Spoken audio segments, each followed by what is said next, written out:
আসসালামু আলাইকুম সুপ্রিয় দর্শক, আমার রান্নাঘরে আরেকটি নতুন রেসিপিতে আপনাদের সবাইকে স্বাগতম।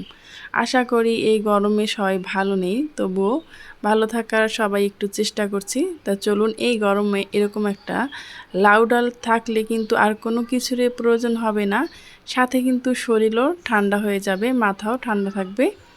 আর এরকম একটা লাউ ডাল দিয়ে কিন্তু পেট ভরে ভাত খাওয়া যাবে। আপনারা যদি কখনো লাউ ডাল না খেয়ে থাকেন, এই রেসিপি ফলো করলে আশা করি আপনাদেরও ভালো লাগবে। আর যদি আমার রেসিপিটা ভালো লেগে থাকে তাহলে প্লিজ আমার চ্যানেলটি সাবস্ক্রাইব করে পাশে থাকা বেল আইকনটা ক্লিক করে দেবেন, যাতে করে যে কোনো ভিডিও আপলোড করা মাত্রই আপনার কাছে নোটিফিকেশন পৌঁছে যায়। তা চলুন, এই লাউ ডালটা আমি কিভাবে রান্না করেছি সেটা আপনাদের মাঝে শেয়ার করি। এখানে আমি কিছু মসুর ডাল আগে থেকে ভিজিয়ে ধুয়ে রেখেছি, আর নিয়েছি এখানে কিছু মোটা মোটা করে লাউটা কেটে। লাউয়ের যে বোটার অংশটা থাকে সেই অংশটা দিয়ে লাউ ডালটা রান্না করলে বেশি ভালো লাগে। এখানে নিয়েছি পেঁয়াজ আর রসুন কুচি, নিয়েছি ধনেপাতা, আর এখানে নিয়েছি আমি একটা বোম্বাই মরিচ বা অনেকে ভোট মরিচও বলে থাকেন। এক এক অঞ্চলের এক এক ভাষা। এই লাউ ডালটা কিন্তু দেখতে সিম্পল হলেও খেতে কিন্তু অসাধারণ। এখন আমি একটি হাঁড়ি বসিয়ে দিলাম চুলায়, তারপরে দিয়ে দিচ্ছি ডালগুলো। অল্প পরিমাণ পানি দিয়ে দিচ্ছি এর ভিতরে, দিয়ে আমি এটাকে ভালোভাবে সেদ্ধ করে নেব। এখন আমি এর ভিতরে দিয়ে দিচ্ছি পরিমাণ মতো লবণ, যাতে করে ডালটা তাড়াতাড়ি সেদ্ধ হয়ে যায়। সেজন্য এই ডালের ভিতরে যদি আপনারা আগে থেকেই লবণটা দিয়ে দেন তাহলে কিন্তু ডালটা অনেক তাড়াতাড়ি সেদ্ধ হয়ে যায়। এখন আমি ঢাকনা দিয়ে অপেক্ষা করব যতক্ষণ না পর্যন্ত বলক আসে। বলক আসলে আমি ঢাকনাটা দিয়ে জালটাকে মিডিয়াম করে রেখে দেব, যতক্ষণ না পর্যন্ত ডালটা ভালোভাবে সেদ্ধ হয়ে যায়। যখন ডালটা ভালোভাবে সেদ্ধ হয়ে যাবে তখন আমি একটি ডাল ঘুটনি দিয়ে এটাকে ভালোভাবে নেড়েচেড়ে মিশিয়ে নেব, কোনো ব্লেন্ডার করার ঝামেলা ছাড়াই। দেখতে পাচ্ছেন এভাবে হাত দিয়ে ঘুরিয়ে ঘুরিয়ে নিলেই কিন্তু ডালটা খুব সুন্দরভাবে ব্লেন্ড হয়ে যাবে।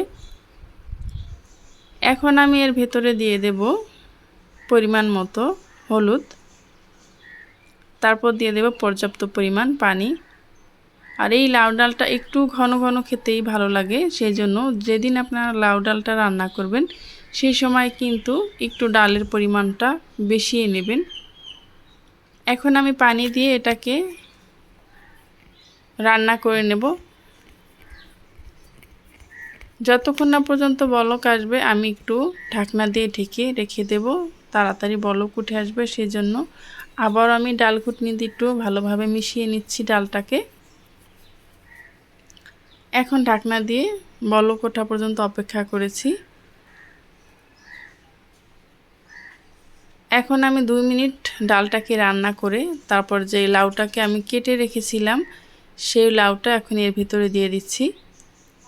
লাউটা দিয়ে রান্না করব যতক্ষণ না পর্যন্ত লাউটা সেদ্ধ হয়ে গেছে।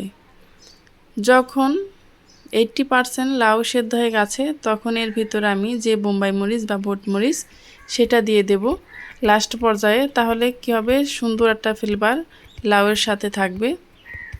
দেখতে পাচ্ছেন লাউটা কিন্তু আমার খুব সুন্দরভাবে সেদ্ধ হয়ে গেছে। এখন আমি এটাকে ফোড়ন দিয়ে নেব বা বাগার, এক এক অঞ্চলে এক একটা বলে থাকে।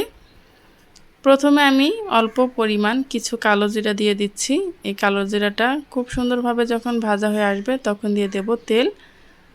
আর কালো জিরাটা দেওয়ার কারণে আরও একটু সুন্দর ফ্লেভার আসবে। আপনারা এরকম লাউ ডাল যদি রান্না করে থাকেন তাহলে অবশ্যই কমেন্ট বক্সে জানাতে ভুলবেন না। যখন এরকম সুন্দর একটা বাদামি কালার পেঁয়াজের ব্রেস্তাটার মতো হয়ে গেছে তখন আমি এটাকে ডালের ভিতর দিয়ে দেব কিছু ধনেপাতা কুচি। এই ডালটা খেতে সত্যি অসাধারণ। এই গরমের ভিতরে যদি আপনারা খান অবশ্যই আপনাদের ভালো লাগবে। এখন আমি রান্না শেষে এটাকে একটি পাতিলে সার্ভ করে নিচ্ছি। দেখতে পাচ্ছেন এটা ঘনত্বটা কীরকম। এই পর্যন্ত আমার সাথে যারাই ছিলেন তাদেরকে জানাই অসংখ্য ধন্যবাদ। পরবর্তী ভিডিও পর্যন্ত সবাই ভালো থাকবেন, সুস্থ থাকবেন।